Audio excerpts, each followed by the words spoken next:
Hey everyone, it's your friend and colleague Jesse Green, and you're listening to the Savvy Dentist podcast. Last week we spoke about the 3 fatal mistakes practice owners make when they're scaling their practice. And this week I want to talk to you about another really common mistake that practice owners face, and that is dealing with an unproductive associate. Oftentimes when you go to scale your practice, you think getting more associates is going to be the dream, the golden ticket to my freedom.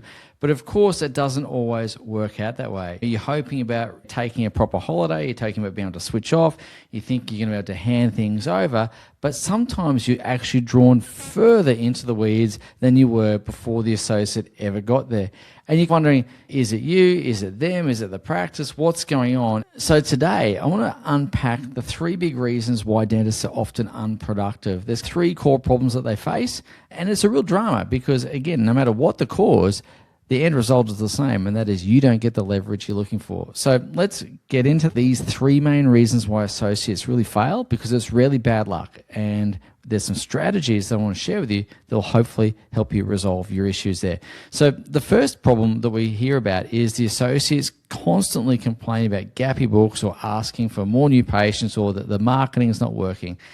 The reality is you're feeding them new patients after new patients after new patients, but the bucket's got a leak in it. There's a hole in the bucket, dear Henry. And so the mistake is that they treat the patient as a tooth. They treat the patient as a transaction rather than building a relationship. And what ends up happening when you've got transactional dentistry versus relationship dentistry, the patient will come in, get the issue addressed, but they won't come back. They feel processed. They don't feel cared for, and so they don't rebook for a recall. They will reschedule at the last minute. And we all know that when patients reschedule over and over and over, they're halfway out the door. So the fix is really stop feeding the beast. There's a wonderful parable in the Bible called the parable of the talents, and the basis of that story is the father or the king giving the resources to the son that is most productive with those resources. So the same goes in dentistry. We need to make sure as a practice owner we are allocating our resources to the dentists or the associates who are going to use them productively. So make sure you give your great associates more, and ultimately your unproductive ones less. So one of the metrics to really keep an eye on here, say that again. So one of the metrics to really keep an eye on here is the rebooking rate. And it's really important to make sure that the patients come back. And to do that, they're going to need a compelling reason to return so that they come back again and again and again. And remember that relationships take time. And I always say that retention is the return on relationship. So a book isn't built on new patient after new patient. It's built by having patients come back again and again. So that's the first key problem. The second key problem is really about case acceptance. And what associate dentists who are unproductive will typically say is, this patient is cheap or tight or whatever, or nobody accepts the treatment plan, blah, blah. The market's tough, nobody's buying, whatever it is. And really what's happening here is this case of projection. The associate is projecting their own fears, their own values, their own judgments onto others. And so what ends up happening is they are afraid to recommend treatment because they don't want to be seen as salesy. So they'll often engage in supervised neglect. They will watch active caries. They'll watch ongoing wear. And it's because they just don't want to be seen as being salesy.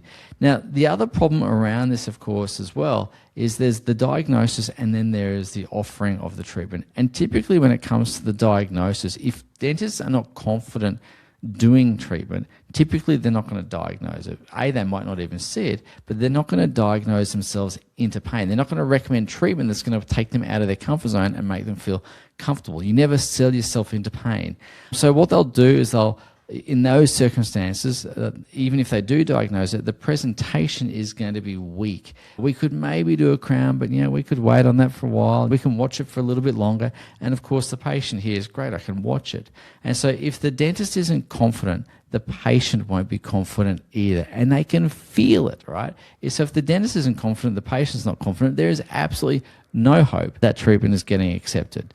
Of course, the solution here is some practice. So we've got to do some training with them. And that involves role play. It involves going back and forth about understanding patients, understanding the patient's presenting complaint, what the emotions are behind that presenting complaint. Typically, emotions come in 2 flavors in dentistry. What am I running to? What am I motivated by? What am I motivated to achieve?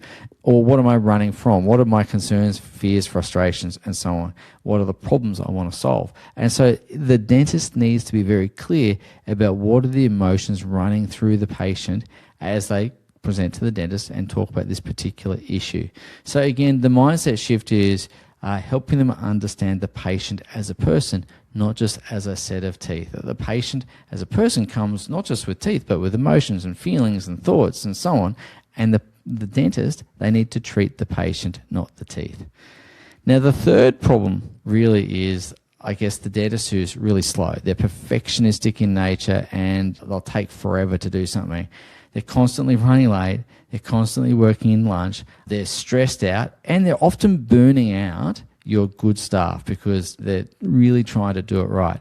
Now, again, I'm all for doing great quality dentistry, so please understand that. The reality is they lack clinical judgment and they also lack efficient workflows. So let's talk about the clinical judgment. The way that shows up is poor case selection. And so they'll sometimes do complex treatment that are outside of their scope. It could be a molar endo, it could be a complex surgical extraction before they've really mastered the basics. And so we need to have a decision-making framework that allows the young dentist particularly to be comfortable doing work that is within their scope of expertise. There is no more expensive work than rework, and there is nothing that destroys confidence faster than failed treatment. It destroys confidence for the dentist, of course, but it also destroys confidence in the dentist by the patient. So again, we need to have a way of selecting cases. Now, the next thing that crops up is spending 90 minutes or 60 minutes or a long time at least to do a simple restoration because they don't have a system.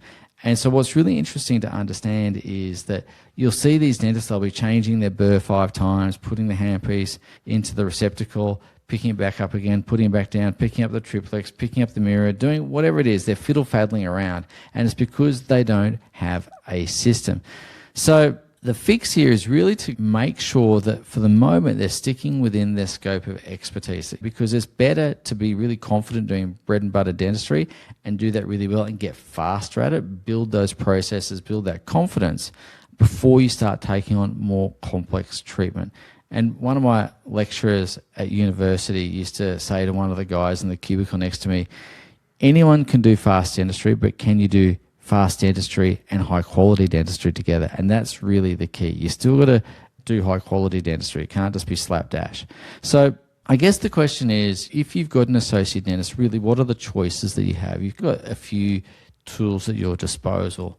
The first thing is to think that you can train them and give them some support, give them the skills to be able to become more productive.